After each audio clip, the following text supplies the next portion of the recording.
Thank you guys for tuning into the GSMC Soccer Podcast brought to you by the GSMC Sports Network. We have a great show for you today.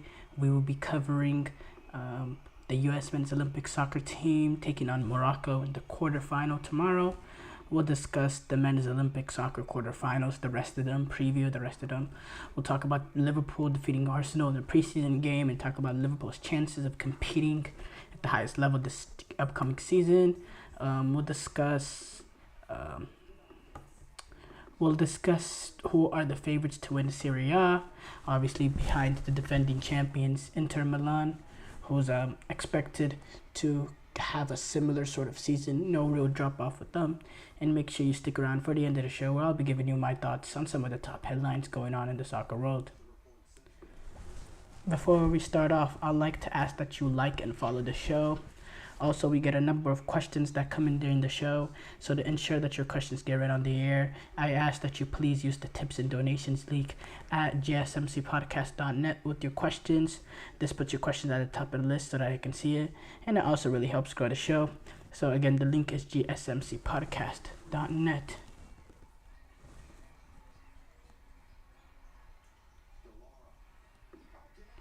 We have to start off with the U.S. Men's Olympic Soccer team taking on Morocco in the quarterfinal tomorrow. This is a U.S. Men's Olympic team that's coming off two impressive displays so far in these quarterfinals or in these Olympic Games, getting past the likes of New Zealand 4-1, blitzing them early on, and to a similar effect, getting past Guinea 3-0.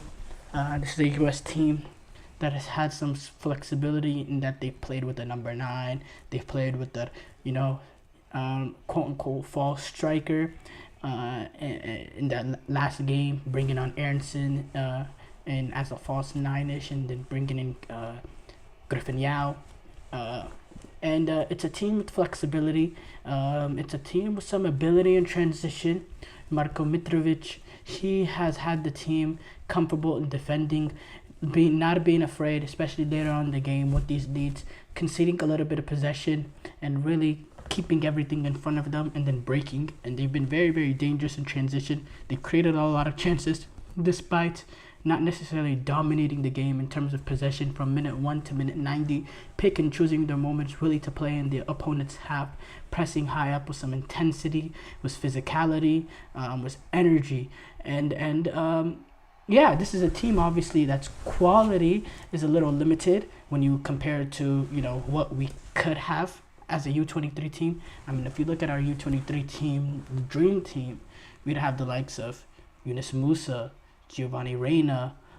It goes on and on. Yunus Musa, Giovanni Reina, Jonah Cardoso, Balogun, Pepe.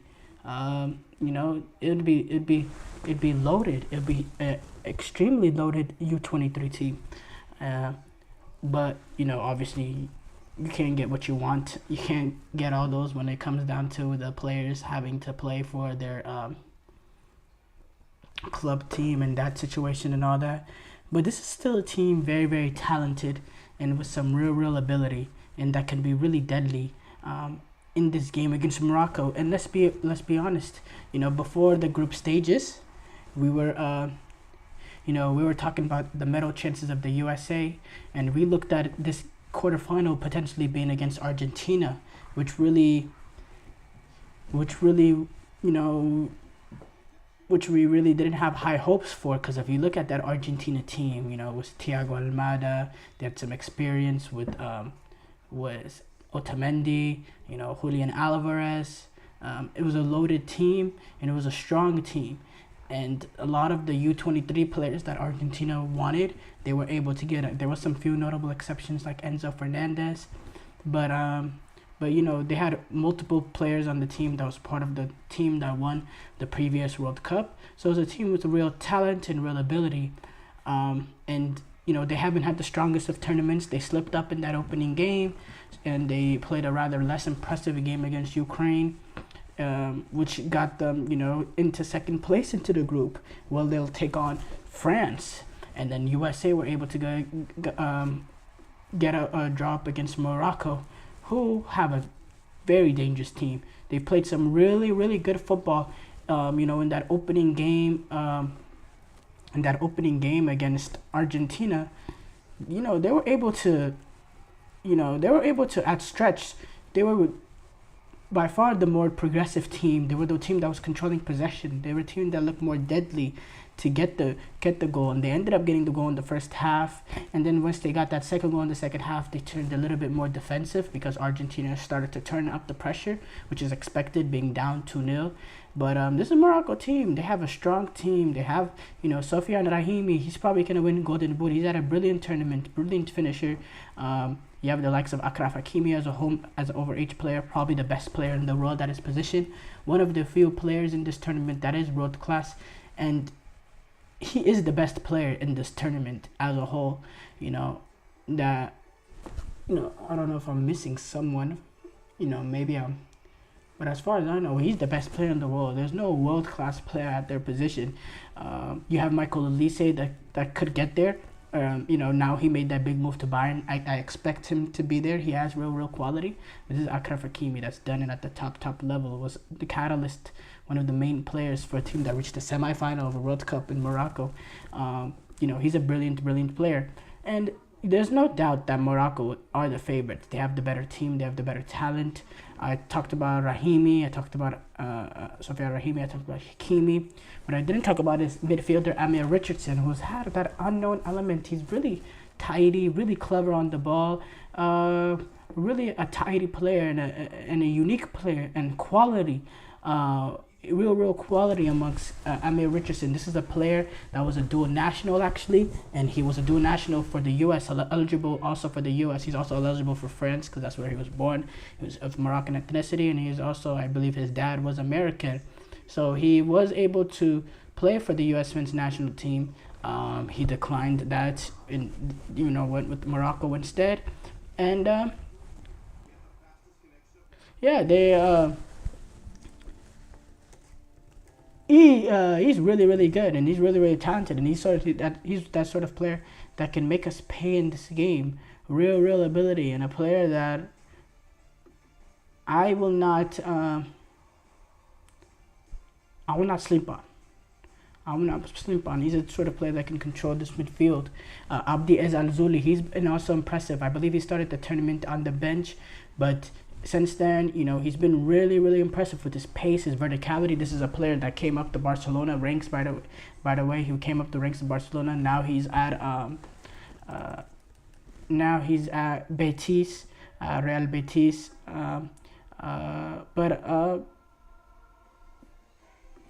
He's a really good player, and he's impressed. And he actually had a stunner that last game against Iraq. That pushed them through, but they did have a weakness that they showed in that Ukraine game, in which they were able to, they were down a goal early. They got a scenario where they where they were able to draw a penalty and a red card, like that double jeopardy. They score, and then they're playing against a Ukraine team through the majority of the second half with 10 men. They completely dominate the game, create so many chances, have so many possession, and couldn't get in the ball of the net, and then wouldn't, as you think, okay, it's just going to end in a draw. In the last moments of the game, Ukraine were able to steal it in transition. Horrible defending in transition. The one opportunity that they had to defend that entire second half, they're unable to take care of that, and it puts them into the and that puts them into the round and that put them in a dangerous position. Now they were able to still win the group because of Argentina not being able to run it up against Ukraine that final game, and Morocco getting a thumping 3-0 win over Iraq. But there is weaknesses in that team. So they finished with the same amount of points in the group stages as the U.S. actually, 6 points apiece. 6 points apiece, but the U.S. had France, who were finished perfect in their group and all that. So it's interesting. Hakimi, he's been brilliant. I told about Richardson, I told about Rahimi, I told about Ezazuli. Munir Mohammedi, which would have been one of their overage players, he's been really good. And yeah, Morocco, I think they're going to control possession of this game. I think the U.S., they're gonna pick and choose their moments really to press up and be dead and try to force turnovers in bad areas, in dangerous areas. But I think generally throughout the majority of the game, they're gonna close down the spaces. They're gonna make it difficult for Morocco. Whenever you make it difficult for Morocco, they struggled against Ukraine. They're gonna close up the spaces. The back line is going to be compact. The midfielders are going to try to close any pockets of spaces to pass in between the lines. And then the U.S. is going to find their opportunities to play in transition with the likes of Griffin Yao and Paxton Harrison and Kevin Paredes, who I think will be very, very key with the verticality that he provides. I think this is going to be a game that we need verticality, we need pace in behind to be deadly in transition. Because, I think there'll be periods in the game where we'll create a lot of opportunities and we'll have some possession, some dangerous possession. But generally, a lot of this game is going to be, us keeping everything in front of us, keeping that Moroccan team at bay. I don't think we're going to just sit down and park the bus or anything, but I definitely think we're going to go with the more cautious approach because, Morocco, they have real ability. They have real ability. Mbusio, he had to miss that game against Guinea because of the injury he picked up against New Zealand. So Maximilian Dietz was able to come in for him, but Jack McGlynn, he could also be an option to start next to Tessman. So I'd like to see what Mitrovic does in terms of that. And Morocco, they do struggle sometimes to defend to defend in transition out wide. So I'm saying this is a huge game for Yao and Paredes. They have to take advantage because Hakimi, he's a brilliant right back. And as I said, one of the best players in this tournament. But he'll bomb up the field and he'll leave space to go in behind. He will leave space and he won't be scared to he won't be scared to attack. So they gotta take advantage of those spaces. Look, realistically, my mind says Morocco, but I'm going to go with my heart. I'm going to say U.S. gets the win 2-1. 2-1, but it's a very, very tight, and it'll be a cagey affair. And I'll be excited to see this. I'm very excited. Short break here coming up. When we come back, we'll discuss the men's Olympic soccer quarterfinal preview of the rest of the games. I feel like I'm losing my mind. Is everybody in the world blind? Please, Lord, give me a sign, a sign. I feel like I'm losing my mind. Is everybody in the world blind?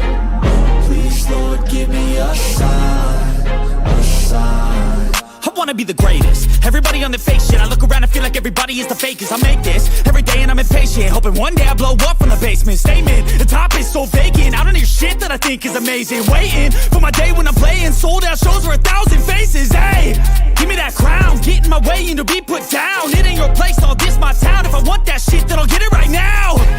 I'm losing it, the noose it fits. I'm losing shit, a stupid myth. You choose to live or choose to dip. You choose to fight or lose your grip and lose a gift. I feel like I'm losing my mind. Is everybody in the world blind? Please, Lord, give me a sign, a sign. I feel like I'm losing my mind. Is everybody in the world blind?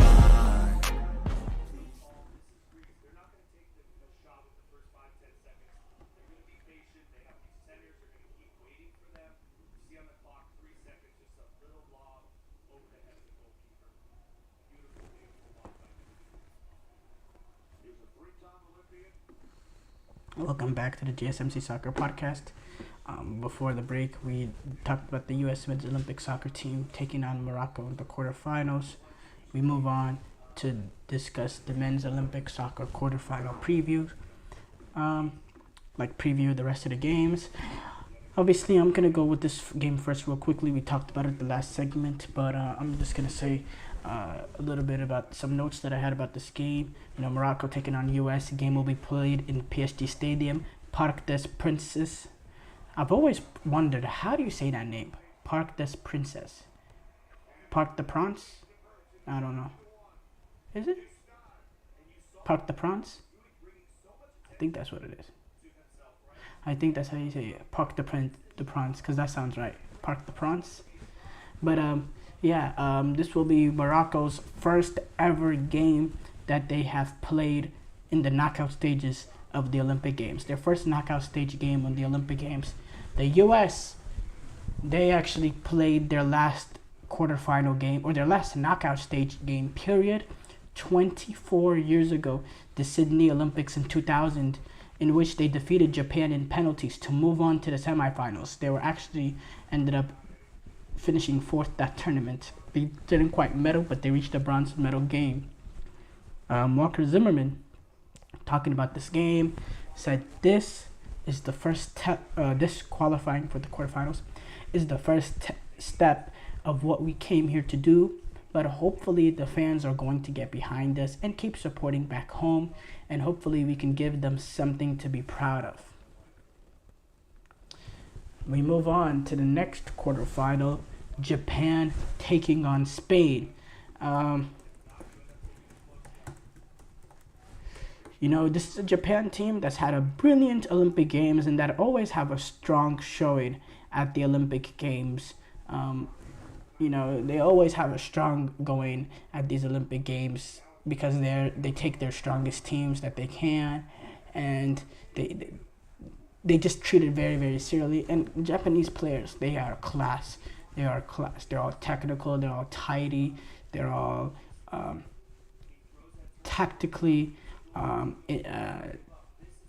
clever in the way that they set up. The players are actually tactically gifted in the fact that they know how to do their role, and they're not going to try to do anything. They're very disciplined, and they've been perfect so far at these World Cup, at this Olympic Games, and they're in preparation now to take on Spain this Friday at Groupama Stadium in Lyon. These two teams actually took each other on in the knockout stages of the last Olympic Games. They played on the semifinals. By the way, this was a Japan team that was home that Olympic Games, but Spain were able to get through by defeating Japan 1-0 in that semifinal. Japan, they're looking to right that wrong here. Speaking of the game, Joe Owa,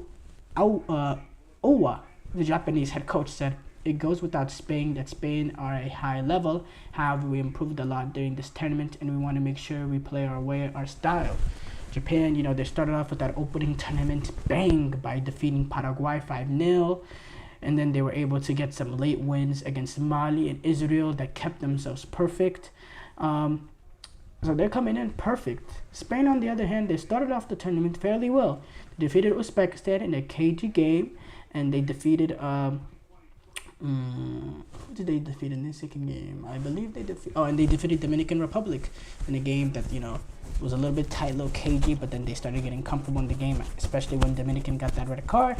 They took advantage of that opportunity. They took on Egypt in that final group stage game, and kind of were at a rough point where they've already qualified, but they haven't won the group, so they're at a crossroads. Do we take this game completely seriously, or do we, they kind of go half and half, and they ended up getting defeated by Egypt. They were actually down 2-0 in that game, and they were able to get a goal late back, but they were not able to win that game, and they ended up losing this group. So instead of taking on Paraguay, they have to take on Japan. Santi Denia, the Spanish Olympic team head coach, said, we have to improve after the 2-1 defeat to Egypt. There has to be a setback. Let it be in the group stage. That's what my experience tells me. These players are going to give it all in their next game. You'll see it. I believe in them.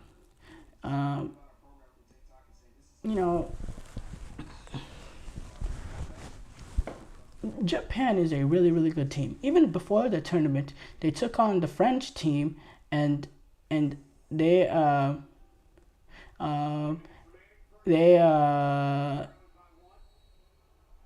played them very, very well. I believe their game finished in a draw, but they were able to play end to end, and they weren't afraid of the French team. This is a team also that has no overage players at the same time. So, it's amazing how productive that they've been, and how clinical they've been with the opportunities that they get.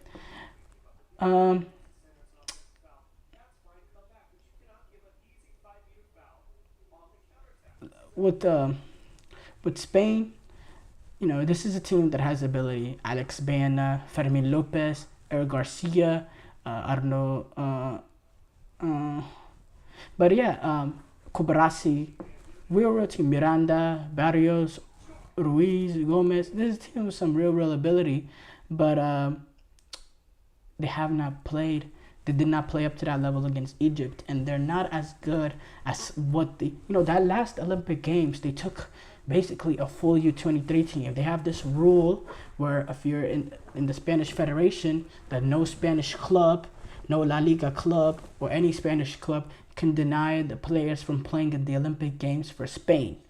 And that allowed them to get a lot of the guys, allowed them to get the likes of a Pedri, the likes of Eric Garcia back then too, who was actually part of the first team set up. They were able to get Mikel Oyarzabal, players like that, players that were involved in the European Championship a few weeks before that Olympic Games. They were also able to convince some foreign clubs like Leipzig to allow Dani Olmo to play. They were able to get their pick of the crop in terms of overage players. They were able to get Mikel Marino. This time around, they decided to go with a different approach, not really calling on the likes of players that were involved in the European Championship. There was a lot of criticism regarding their treatment of Pedri last time around. So it forced them to take a little bit of a level team here. But this is still same with the real quality. And, yes, the defeat happened to Egypt, but it was an uncharacteristic loss. And Santi Denia made a lot of changes, and they were kind of out of crossroads whether or not they should take the game seriously or not. I'm gonna go with, I think Japan will pull it off. I really do. I think Japan will pull it off. I think they'll get the win. I think it'll be 2-1. But I definitely think we should not overreact to what happened in Spain that last game against Egypt, and it'll be a really good game. Speaking of Egypt is taking on Paraguay. Egypt actually has reached the quarterfinals of the Olympic Games in their last 3 consecutive Olympics that they've played in, which I believe this Olympics, the Tokyo Olympics, and back to the London Olympics in 2012, I believe they were able to reach the quarterfinal. I believe that's when they were able to reach the quarterfinal. I could be wrong. Actually,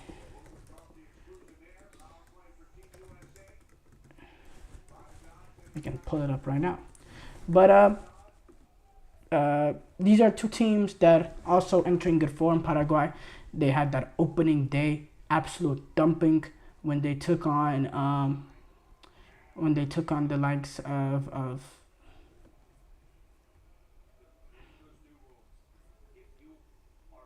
when they took on the likes of, who did they take on in their opening game? Japan. But they were able to counter that, and they were able to be resilient in losing 5-0 to come back and win their next 2 games against Mali and Israel, that got them here, which took a lot of mental toughness to come back from a 5-0 defeat. When you lose the opening game of your tournament 5-0, for a lot of teams, that's end the tournament, wrap it up there. There's no recovering from that emotionally. But this team was able to more than just recover. They were able to not just recover, but they were able to win their next 2 games and get back to this point, which is absolutely brilliant and has to be commended. So now they have reached this moment in which they are in the quarterfinals, and they get to take on an Egypt team that realistically, if they finish second place in this group, they would have predicted that they would have took on a much tougher opposition. They would have predicted that they would have took on the likes of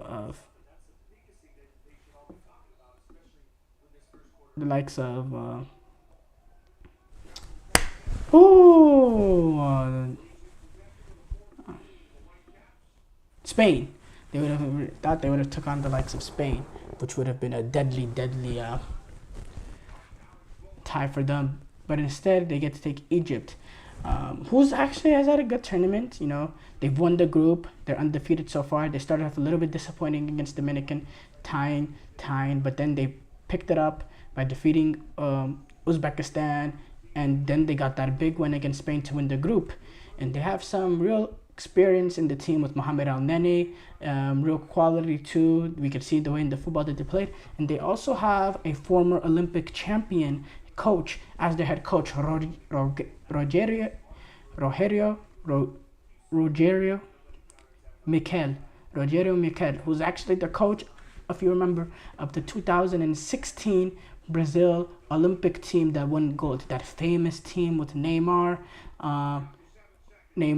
He was the head coach of that team that won that Olympic Games. So now he's here leading the likes of Egypt, the Egypt Olympic team. And speaking about the game, he said we have to respect every team, but we have been dreaming about this moment for a long time. We have been preparing for this for 2 years with the aim of surprising everyone and going down in history. I'm going to say Paraguay pulls this off because I just think Paraguay has a little bit more of the quality edge with the likes of Julio and Ciso, who I believe will be the best player on the pitch. I think technically they're a little bit more gifted. I think they'll be a little bit more on the front foot. But I'm excited to see how this game goes. And Egypt, they've shown that, they've been able to take on a higher opposition. So they're not going to go into this game scared of Paraguay. The big game of all big games, France taking on Argentina. This is the first time that the French and Argentina have met in men's Olympic football tournament. And France actually hasn't played a South American opponent at the Olympic Games since the Olympics in 1984, in which they won it when they defeated Brazil 2-0 in that final. Thierry Henry, speaking about the game, said, "A new tournament now begins. Right now, for example, we haven't conceded a single goal at the tournament. You can't concede one in the quarterfinal, then you're out. You could concede one in the quarterfinal, then you're out. We need to stay composed and focused." And he's right. They haven't conceded any goals. They've been very, very clinical, and they've played a lot like the French national team in terms of they haven't been the most exciting forward-going team, but they've been really tight. They've been really they have not allowed many opportunities to be created. They have not allowed any goals. They've been really good defensively. They have brilliant players on the attacking half to take advantage of, to produce individual moments of magic. And this is the Argentina team that's had a poor tournament in terms of what we expected from them entering this tournament, because they had the one with their stronger teams. But they've been really disappointing. Lackluster against Ukraine, poor against Morocco, and they were decent against Iraq, but they have not played that fluid sort of football that we expected. It's been a very dull and it hasn't been exciting, and they haven't been progressive enough. So I'd say France are definitely the favorites, but there is that huge element that I haven't spoke about here, and that's the off-the-field issues. We know what's going on with the France and Argentina. The chants from Enzo, the derogatory chants from Enzo Fernandez, the rivalry going all the way back to the 2022 World Cup final where Argentina won. Huge rivalry, and the rivalry will be felt on the pitch. A lot of these players, Jean-Philippe Mateta came out saying that the chants from Enzo is is something that we're thinking about. It's something that all French players are touched by, and it's sending a message that this is a rivalry, and they're it's gonna be fascinating to watch. No two ways about it. Short break here coming up. When we come back, we'll react to Liverpool defeating Arsenal and whether or not Liverpool can compete at the highest level this season. Looking for your daily fix of sports talk without having to pay for it? GSMC Sports Network is available on YouTube. Just search GSMC Sports Network. Get your fix of daily sports talk shows on YouTube, absolutely free. NFL, college football, NBA, MLB, MMA, UFC, fantasy football, and so much more. GSMC Sports Network has shows running all day long, with new sports shows starting every 2 hours. Just like on your favorite cable sports channel, except GSMC Sports Network is absolutely free. Just search GSMC Sports Network on YouTube to catch one of your new favorite shows, like the GSMC College Football Podcast, Chip Shot Football Podcast, Hoops and Heels Women's Sports Podcast, GSMC Basketball Podcast, and so many more. Check it out for yourself. GSMC Sports Network, now available on YouTube absolutely free. Search GSMC Sports Network on YouTube right now.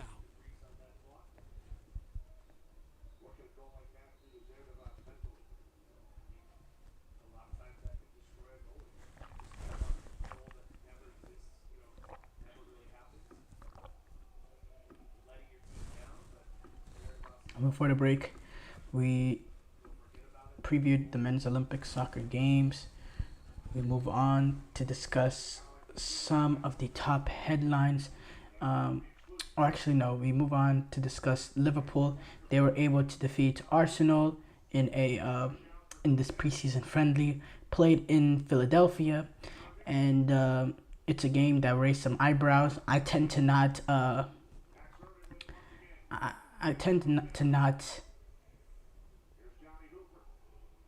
value preseason games. I don't think they have that big of an impact, for sure. But I will say regarding this game, there was some good signs from Liverpool. I thought there was some players that showed some quality that I didn't see beforehand. You saw the likes of that beautiful play from Harvey Elliott getting the ball to Carvalho. You also saw the likes of I believe it was a great long ball played in, one touch to Salah being able to get in behind. Some little things that were really good in terms of general play statistics. 10 shots for Liverpool, 13 shots for Arsenal, 4 shots on target for Liverpool, 2 shots on target for Arsenal, 39% possession to 61% for Arsenal. Yeah, finished 2-1. Salah, Fabio Carvalho able to get on the score sheet for Liverpool.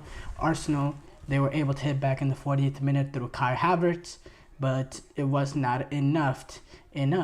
Liverpool didn't go with Endo and played Szoboszlai in a little bit of a unique role in the midfield, playing him alongside Jones and Elliott. And then we saw a front three.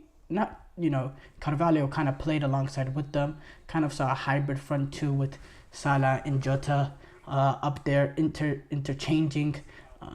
He listed Carvalho as a left winger, but that wasn't really what he was playing. But Carvalho was kind of, really involved in a lot of areas of the pitch. Vandenberg, the new Dutch center back, the 22-year-old, he was able to get the start. We got to see him playing alongside. By the way, this is Vandenberg that's been involved with Liverpool since 2019, but he's never actually been at the club. He's been loaned out every single year. Now this year, we'll like to see what maybe this is a player that Arne Slot fancies. We saw him playing alongside Konsa, and yeah, it was a unique team. I think there's some things that we saw that were good in this team in this preseason friendly. Some good signs. Now the main thing a lot of Liverpool fans are talking about is that there have no signings that came in, which is really expected. Fenway Sports Group, ever since they've been at Liverpool, this is not a team that's been able to financially compete with the likes of Chelsea, Manchester City, Manchester United, or even more so than Real Madrid, Barcelona. Okay, not Barcelona right now, but I'm saying historically with Barcelona, they weren't a club that's able to spend those sort of money and compete with them. They've always been measured in the way that they've spent things. They've always been a little bit more on the cheaper side, rely on developing the likes of players that they've brought up from the youth team. They relied on getting players, low value players, and developing them at the club. When I say low value, I mean relatively. Like Salah, for what he became, they got him on a really nice transfer fee, and Salah was he was able to develop there. Even Mane, I think his was a little bit higher than Salah, but it wasn't a ridiculous fee. Andy Robertson was really low. Trent Alexander-Arnold, he came up the youth team. The big signings that they made were Alisson and Van Dijk that really took them over the edge. But if you remember, they sold Philippe Coutinho for a record transfer earlier that opened up the possibility for them to even spend those. So it wasn't just money that they spent, it was money that they earned from selling Coutinho. So their net spend hasn't been that high, really since Fenway Sports Group has got there. So with Liverpool, I guess the fact that you lose Jurgen Klopp, you're getting the new manager in Arne Slot, the fans want Fenway to back him, get him the players that he needs to be successful, so they could take the next level. That's what Liverpool fans are thinking. They want to take the next step from what they did last season, kind of in a transition year, rebuilding the midfield. They want to take the next step, but this is not a Liverpool organization that's just gonna go out and spend the money. For them to spend, they're gonna have to sell first. They're gonna have to recuperate money first. And I don't know, we see the issues going on with Trent Alexander-Arnold. We see a little bit of talk. That is exactly not what Liverpool want to hear. You see the Real Madrid rumors. Trent Alexander-Arnold not yet extending his contract with Liverpool. His contract runs out at the end of 2020, at the end of this season, I believe, and yeah, with him, he still has not opened talks over a new deal with Liverpool. They still have not started talks, so maybe Real Madrid, of course, they're gonna monitor him. When you have the likes of Trent Alexander-Arnold that could be potentially coming down contract final year, you're gonna be interested, but I believe Alexander-Arnold kind of will eventually be high priority, and they will get it done, because that would just be horrible for Arne Slot and this Liverpool team if they're really serious about taking the next level, especially with the fact that you're not going to get a ridiculous transfer fee for him like the way you were able to get for Coutinho, with him coming down on his final year of his contract. That's not going to happen. So I think that's important. But yeah, can Liverpool compete at the highest level this season? Look, they're going to be in the Champions League. They finished second or third in the Premier League last season, but they were kind of holding on. And it's going to take time for Arne Slot to fully bring in his new, fully have the Liverpool playing the way he wants to play. It takes time for a new manager. So I thought, following Jurgen Klopp is really disappointing. Not disappointing. It's really hard. It's really difficult. That's the right word that I was trying to use. It's really, really difficult. So I think the expectations needs to be taken down a little bit of a notch. I don't think you should expect, a progression from last season, because, they were kind of playing out of their minds last season to even be in third place, and to be able to compete with City and Arsenal for as long as they did. They just did not have that ability at that point. Again, they were a team in transition, and Jurgen Klopp leaving was able to give them sort of that emotional boost to keep it going, to keep the title race going just a little bit more for them. So I don't think they can compete at the highest level, but I definitely think this is a team that can be deadly in Champions League. You're not going to want to go to them at Anfield. You're not going to want to take them on. In the Premier League, I think there's going to be some consistency flaws. I don't think they're going to be as consistent, but I do think that their highs will be really, really impressive, and I think this is a team that will be able to build something. But the problem is, if Fenway Sports Group does not start spending money, I don't know how they can be successful, because at the end of the day, it's going to be really hard to ask what Jurgen Klopp was able to do, ask that of Arne Slot, because Jurgen Klopp was able to take players that were relatively, less valuable in the open market and create them into valuable pieces and brilliant players. Is Arne Slot going to be able to get the better out of the sum of the parts of the team like Jurgen Klopp was able to do? I don't know. That's a huge ask. Huge ask. Short break here coming up. When we come back, we'll talk about some of the favorites to win Serie A.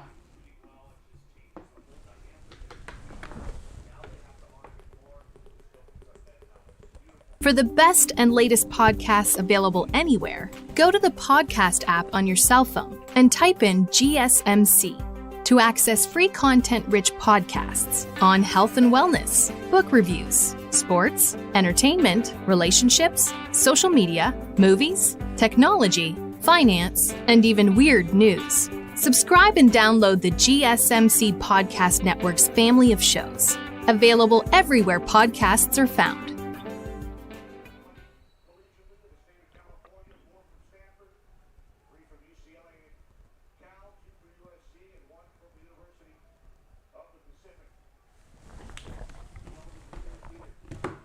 For the break, we reacted to Liverpool defeating Arsenal, and then talked about how they can do this season. We move on to react to the favorites to win Serie A besides Inter Milan. Serie A. I think this is the first time I've spoken about Serie A since I've came onto the GSMC Soccer Podcast. It's not a league that I talk about all the time. It's a league I'm very interested in, especially back then. I loved watching Serie A.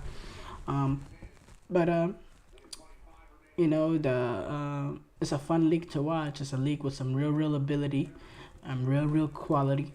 So yeah, I'm excited to watch this Serie A season because I think this is, we have reached a time in Serie A that, year to year, it's a little bit unpredictable. You get the likes of AC Milan winning, you get the likes of Inter Milan, AC Milan winning the Serie. Oh, did it? Inter Milan winning Serie A. You also get the likes of you have the likes of Napoli winning Serie A, Inter Milan winning Serie A, AC Milan was able to win Serie A. So we had, and before that, before the 2020-21 campaign, Juventus ran off 9 Serie A's in a row and completely dominated from 2011 all the way to 2020. It's completely dominated the 2010s in terms of Serie A. It was absolute domination, and it wasn't even close in some of those years. They've won 36 Serie A's or 36 championships. That is the most in Serie A by quite a margin. The next closest is 20 Internazionale, but they have not won in the last 4 seasons. And yeah, it's going to be another thrilling year. Huge anticipation. There's been a lot of teams in Serie A that's done some business. You saw Napoli, they were able to get Antonio Conte, big addition. Juventus were able to get that midfielder that they were looking for in Douglas Luiz, player with some real ability. So I think the battle for Serie A this season is going to be fascinating. First of all, Inter has to be the favorites. They're the defending champions. They have the best player in the league, in Lautaro Martinez. Maybe not best player, but best goal scorer. He scored 21 goals in Serie A last season. He got the 24 goals. He got the award for most goals. And he was key. They also have the likes of Nicolo Barella, who's a brilliant player. He's going to be crucial for them. They were able to sign Mehdi Taremi and Piotr Zielinski to add some depth, to add some talent to the team. And Inzaghi, he's came into Inter Milan and he's been brilliant. They've been very balanced and cautious in the way they played. They reached the semi-finals of the Champions League under him. They don't park the bus, but they don't play this free-flowing attack-only football. It's very, very balanced, and it's very measured, and it's very professional.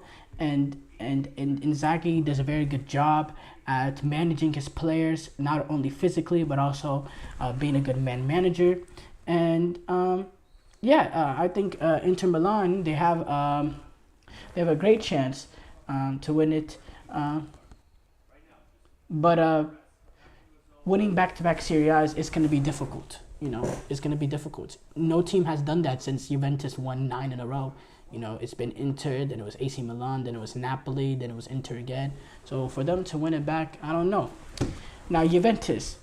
This is a team, in my opinion, that has had... this is a team, by the way, in my opinion, in Juventus, that probably has the best chance to get back to winning the Serie A since they ran off that 9 in a row, since that last Serie A win that they had. I think this team is the team that has the best chance to bring it back. And I think the likes of adding Thuram, Thuram, and Douglas Luiz to the midfield makes you defensively more solid, gives you a little bit of quality in terms of being able to connect the lines in Douglas Luiz. And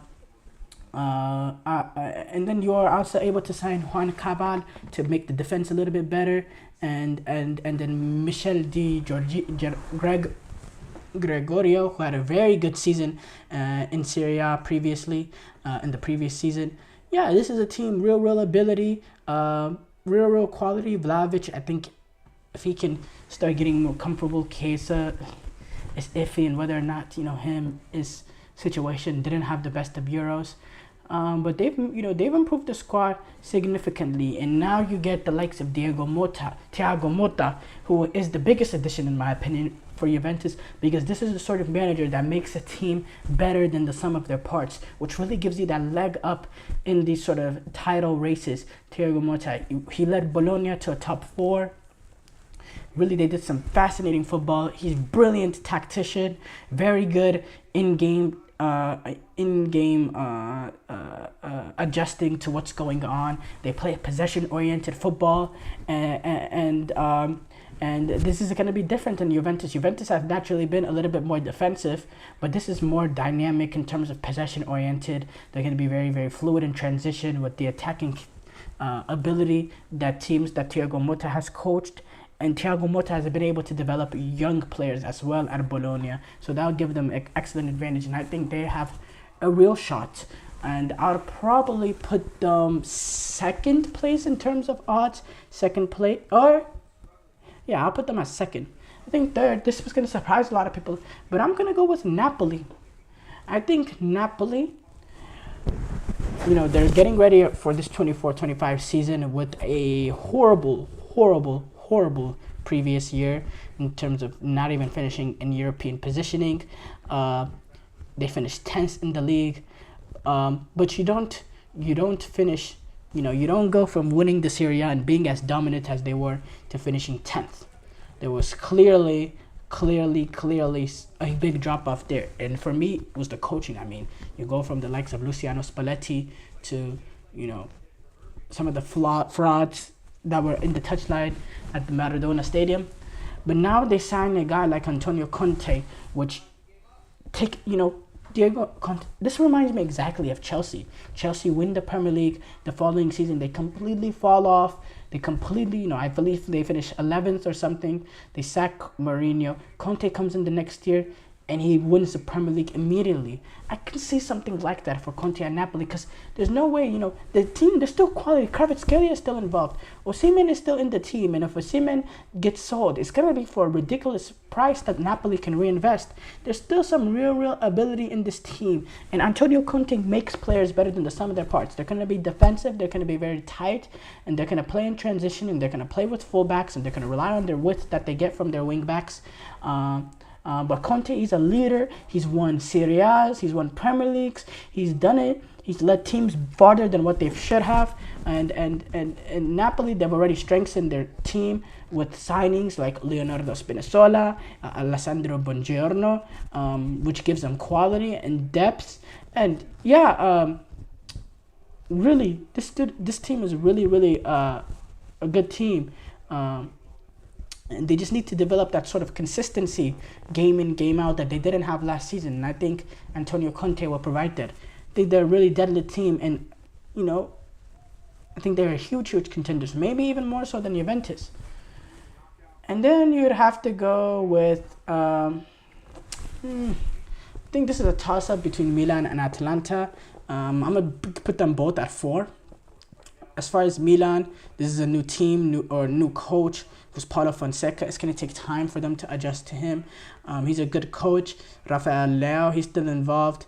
Pulisic, he's a big factor for them. They have a little bit of a hole at number 9 with Giroud leaving. The depth there is not there as previously.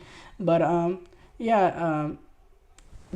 like the way Fonseca plays. They're going to be high up the field. They're going to press. They're going to play high line. They're going to be quick in transition, and they're going to rely on their pressing to create a lot of them. They're going to rely on verticality with the players of the likes of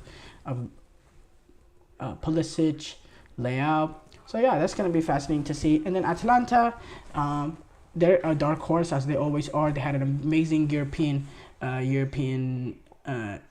campaign playing in the Europa League. They're very dynamic. They have a great attacking style of play. They score so many goals under Gianpiero Gasperini, and he's built this Atalanta team into a young, talented, and high-pressing attacking machine, and they're going to be exciting to watch too. So I'm going to put them alongside number 4 with AC Milan. Short break here coming up. When we come back, we'll discuss some of the top headlines going on in the soccer world.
Before the break, we discussed who are the favorites to win Serie A besides Inter Milan.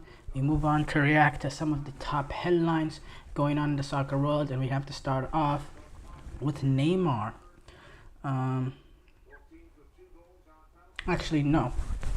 Let's start off with Cesar Palacios for Real Madrid. New signing for Real Madrid, Cesar Palacios. Not new signing, but someone who came up the ranks.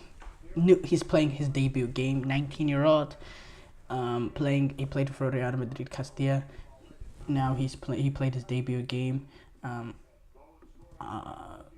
against in the U.S. tour against AC Milan at Soldier Field in Chicago, and he tore his ACL 5 minutes into his debut. Devastating for a young player getting his debut, and then now he's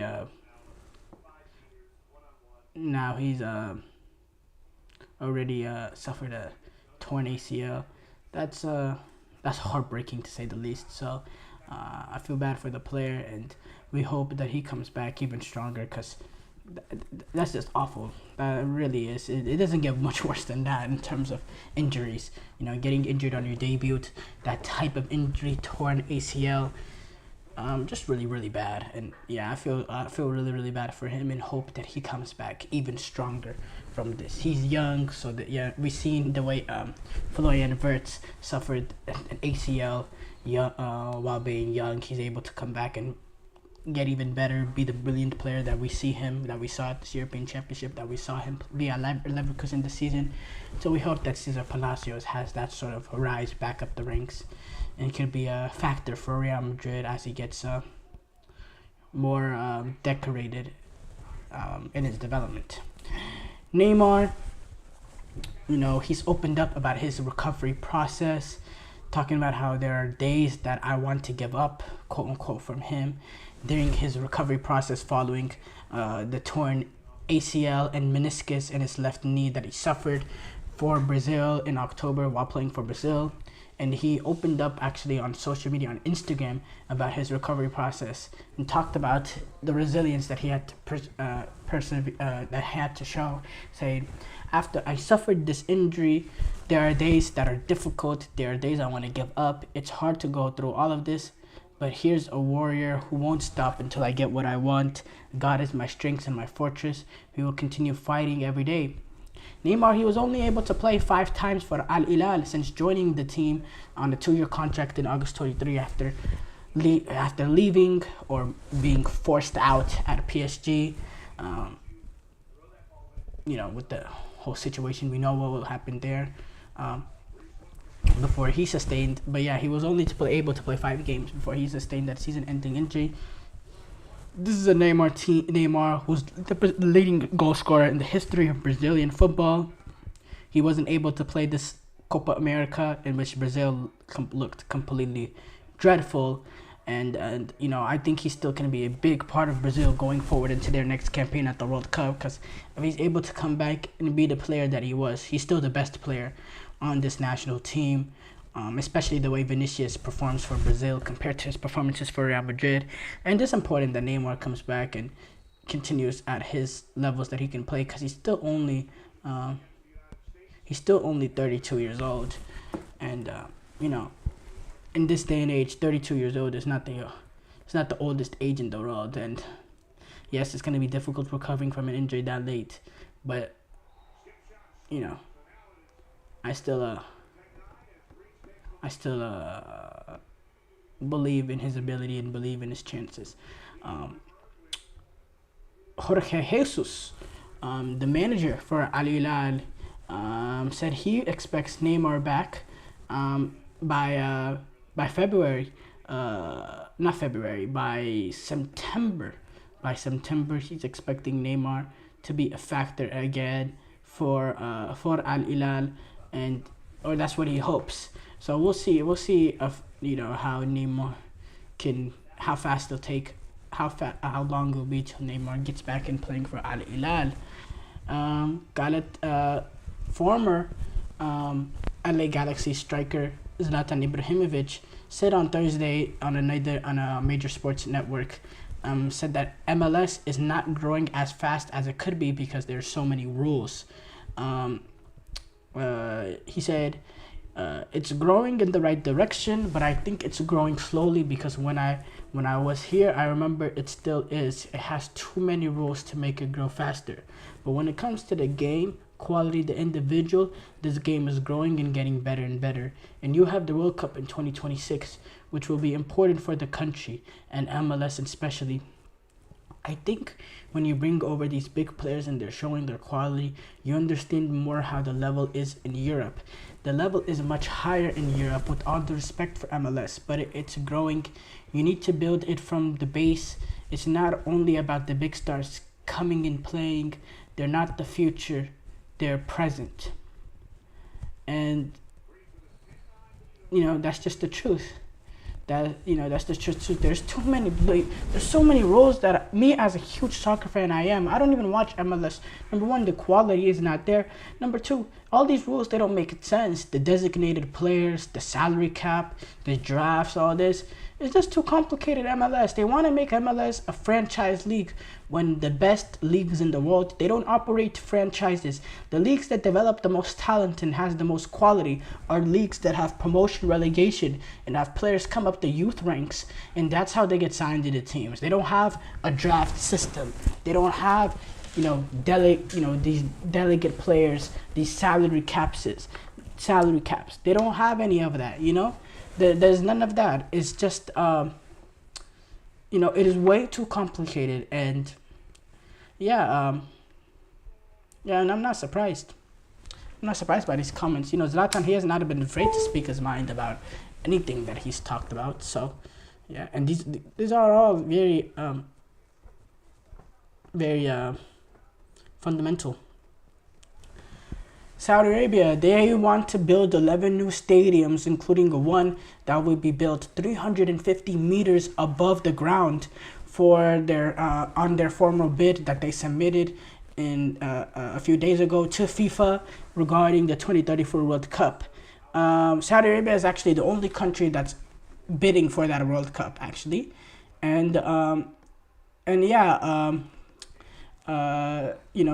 the stadium is gonna be 350 meters above the ground. It's gonna be in Neom, which is this future city that Saudi Arabia is wanting to build as a nation. They want to have a city that can compete with the likes of Dubai. So Neom is going to be a part of that. It's not going to be fully completed until 2039, but they want a temporary, partially built stadium available for the World Cup, which will be 45,000 seats. And according to them, they said it's going to be the most distinctive and iconic stadium in the world. It's really interesting. It's really, really interesting. And seeing the pictures is absolutely brilliant to watch. Also, speaking about the game, they said additionally, the stadium will be run on renewable energy generated primarily from wind and solar sources, marking a historic shift in stadium design globally. So yeah, I like Saudi Arabia, they have a lot of money, so it's kind of interesting to see how futuristic that World Cup will be.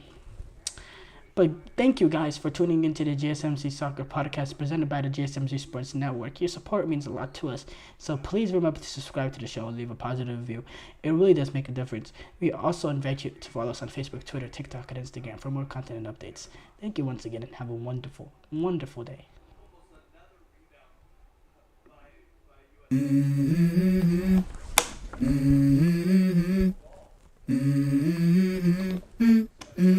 Let's go.